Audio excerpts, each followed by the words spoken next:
అప్పులు తెచ్చి ఆస్తి సృష్టించినాం అన్నారు.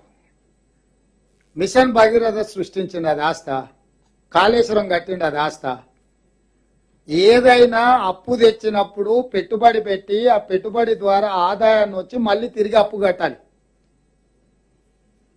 ఈరోజు మీ ద్వారా చంద్రశేఖరరావు గారిని, హరీష్ రావు గారిని నేను అడుగుతున్నా, మిషన్ భగీరథకు 50,000 కోట్ల రూపాయలు అప్పు తెచ్చిండ్రు.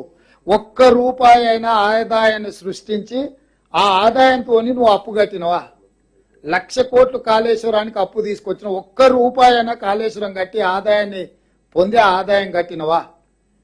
ఇవాళ ఈ ప్రాజెక్టులు కట్టి తద్వారా ఆదాయం వస్తుంది, ఈ ఆదాయం ద్వారా మీ అప్పు కడతా అని చెప్పి వాళ్లకు డీటెయిల్ ప్రాజెక్టు రిపోర్ట్లు బ్యాంకులకు ఇచ్చి ప్రభుత్వానికి వచ్చే నికరమైన ఆదాయాన్ని ఈ అప్పులకు కట్టే పరిస్థితి కల్పించండు. అందుకోసం ఆర్థిక సంక్షోభం వచ్చింది ఈ రోజు రాష్ట్రంలో.